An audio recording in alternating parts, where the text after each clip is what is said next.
নমস্কার বন্ধুরা, সবাই কেমন আছেন? আমি সঙ্গমিত্রা সাহা আর আপনারা দেখছেন আদ্রিস মাসালা কিচেন। আজকে আমি আপনাদের সামনে রান্না করে দেখাবো একটা অন্যরকম জিনিস কিন্তু। আপনারা কিন্তু যখন রান্না করব এর উপকরণ দেখলে কিন্তু আঁতকে উঠবেন। দিদি এটা কী দিয়ে রান্না করছে? এ বাবা! এইটা আবার খাওয়া যাবে নাকি? কিন্তু হ্যাঁ বন্ধুরা, একবার একটু বিশ্বাসের সাথে এই রান্নাটা করে দেখুন। খাবেন আর বলবেন আর রোজ রোজ খেতে চাইবেন। অসাধারণ লাগে কিন্তু খেতে। সত্যিই কিন্তু একদমই অসাধারণ। একবার শুধু ট্রাই করে দেখবেন। আমরা কত কিছু জিনিস ফেলে দিই, খাওয়ার প্রয়োজন বোধ করি না। কিন্তু কষ্ট করে সেগুলো কিন্তু আমাদের করতে হয়। সেগুলো আবার ফেলে দেবো? সেটা দিয়েই আজকে আমি রান্না করে দেখাবো। কি ভাবতে বসে গেছেন না? দিদি এতক্ষণ ধরে বলছে কিন্তু কি করবে, কি রান্না করবে? আজকে আমরা রান্না করব চিংড়ি মাছের না, লাস্টে বলছি, দেখতে থাকুন। তো আমরা এর মধ্যে চিংড়ি মাছ ইউজ করব। তো চলুন শুরু করছি। আমরা এর মধ্যে নিয়ে নিয়েছি ঝিঙে। ঝিঙেটাকে একদম ছোটো ছোটো পাতলা পাতলা করে নিয়েছি। খুব পাতলা না, খুব মোটা না, মিডিয়াম। নিয়েছি আলু।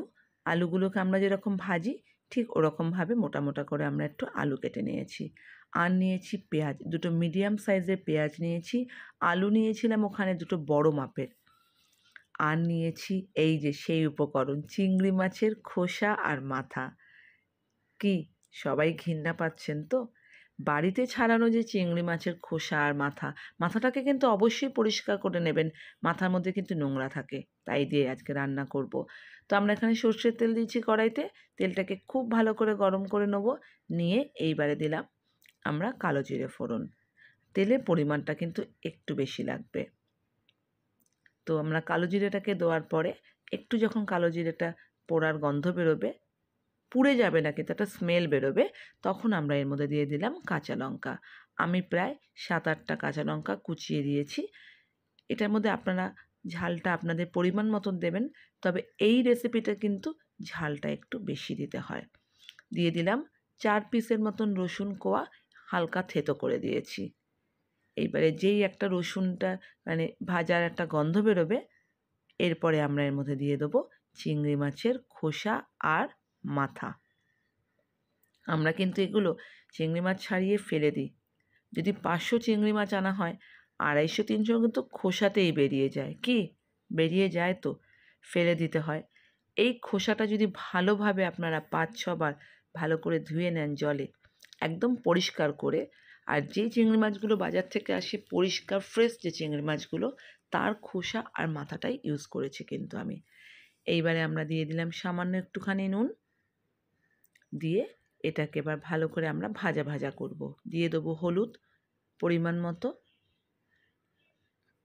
এবার এটাকে খুব ভালো করে ভেজে নেব।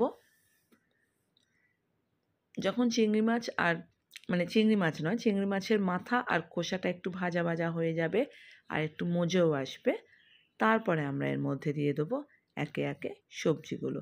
আপনারা চাইলে কিন্তু এতে সবজির পরিমাণ বাড়াতেও পারেন, পটলও দিতে পারেন, যার যেরকম সবজির আছে বাড়িতে, উচ্ছেটা বাদ দিয়ে যত সবজি আছে দিতে পারেন একদম কুচিয়ে কুচিয়ে। এইবারে কিন্তু আমরা দিয়ে দিলাম পেঁয়াজ। আগে কিন্তু চিংড়ি মাছটাকে লাল লাল করে ভেজে নিলাম, চিংড়ি মাছের খোসা আর মাথা, আবারও বলছি। এবারে পেঁয়াজটাকে দিয়ে ভালো করে ভাজা ভাজা করব। পেঁয়াজটা একটু নরম হয়ে আসবে, ততক্ষণ আমরা কিন্তু এটাকে ভাজবো। এটা কিন্তু বন্ধুরা ভাতের সাথে দারুণ লাগে, দারুণ। শুধু একবার আপনারা ট্রাই করবেন, তারপরে আমাকে লিখে জানাবেন যে কেমন খেলেন। দুর্দান্ত লাগে। সবসময় তো আমরা চিংড়ি মাছ দিয়ে খেয়েই থাকি, এই রেসিপিটা করে দেখুন। এবারে আমরা গ্যাসের আঁচটাকে একটু কমিয়ে দেবো, যাতে পেঁয়াজটাও মজে যায়। এখন আমরা এর মধ্যে কেটে রাখা ঝিঙেগুলোকে দিয়ে দেবো। আমি এখানে কিন্তু 2টো বড় মাপের ঝিঙে কুচিয়ে দিয়েছি। ঝিঙেটাকে দিয়ে ভালো করে এই পেঁয়াজ চিংড়ি মাছের খোসার সাথে ভালো করে মিশিয়ে নেব। ঝিঙেটাকে ভালো করে যখন ফ্রাই করে নেব, অবশ্যই গ্যাসের আঁচটাকে কিন্তু আমরা বাড়িয়ে এটা রান্না করব। আর ঝিঙে দিলে কিন্তু এর থেকে জল বেরোবে। তো ভালো করে যখন ভাজা ভাজা হয়ে যাবে, মোটামুটি 1 থেকে 2 মিনিট প্রায় ভেজে নেবেন, কারণ প্রথমে ঝিঙে ভাজা ভাজা হবে না, কারণ এর থেকে যেহেতু জল ছাড়বে। ভালো করে যখন আমরা এটাকে মিশিয়ে নেব পেঁয়াজ চিংড়ি মাছের খোসার সাথে, তারপরে এটাকে আমরা ঢেকে রেখে দেবো মিনিট 10 জন্য। তাতে কি হবে না, ঝিঙেটা মজেও যাবে, সেদ্ধও হয়ে যাবে, আর এর থেকে যে জলটা বেরোবে তাতে কিন্তু খোসাটাও সেদ্ধ হয়ে যাবে। আমরা কিন্তু আলাদা করে এর মধ্যে কোনো জল যোগ করব না, কারণ এটা কিন্তু আমাদের ভাজা ভাজা হবে, ওই জন্য। তো আমরা এটাকে ঢেকে দিলাম, ঢেকে দিয়ে 10 মিনিটের জন্য এটাকে রান্না হতে দেবো। তো 10 মিনিট হয়ে গেছে, দেখছেন তো চারদিক থেকে কিন্তু একটু জল জল বেরিয়ে এসছে, কারণ ওই যে ঝিঙেটা তো মজে গেছে, ওর থেকেই জল বেরিয়েছে। আর দেখুন কীরকম মাখো মাখো হয়ে গেছে। আর এই জলটার জন্যই না, ঝিঙের জলটার মধ্যে ঝিঙের খোসাটা যে একটু শক্ত থাকে সেটা কিন্তু এতেই সেদ্ধ হয়ে যাবে। তো দেখুন আমাদের ঝিঙে কিন্তু সেদ্ধ হয়ে গেছে। এইবারে আমরা এর মধ্যে দিয়ে দেবো আলুটা, যে আলুটা আমরা কেটে রেখেছিলাম। আপনারা চাইলে কিন্তু এর মধ্যে চন্দ্রমুখী আলু ইউজ না করে জ্যোতি আলুটা ইউজ করবেন, কারণ চন্দ্রমুখী আলু বেশি কুক হয়ে গেলে না ঘাটা ঘাটা হয়ে যায়, মানে মিক্সিং টাইপের, মানে সেদ্ধ আলুর মতন হয়ে যায়।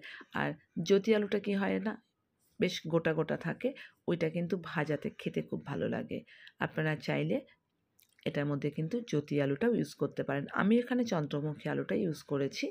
এইবারে আমরা গ্যাসের আঁচটাকে বাড়িয়ে দেবো আবার, দিয়ে এটাকে ভালো করে আমরা ফ্রাই করে নিচ্ছি। খুব ভালো করে আবারও 2-3 মিনিটের জন্য ভালো করে ফ্রাই করে নিয়ে গ্যাসের আঁচটাকে কমিয়ে দিয়েছি, তার কারণ এতেই আলুটা একটু সেদ্ধ হয়ে যাবে।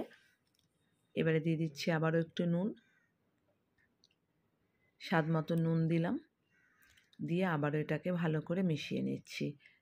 এটাতে কিন্তু আবারও বলছি, অবশ্যই একটু তেলের পরিমাণটা কিন্তু বেশি লাগবে, কারণ সব কিছু জিনিস যেহেতু ভাজা হবে সেই জন্য। আর যখন করবেন তখন কিন্তু কড়াইটাকে খুব ভালো করে গরম করে তারপরে তেলটা দেবেন, তাহলে কোনো সবজি কিন্তু এর মধ্যে লেগে যাবে না কড়াইয়ের মধ্যে।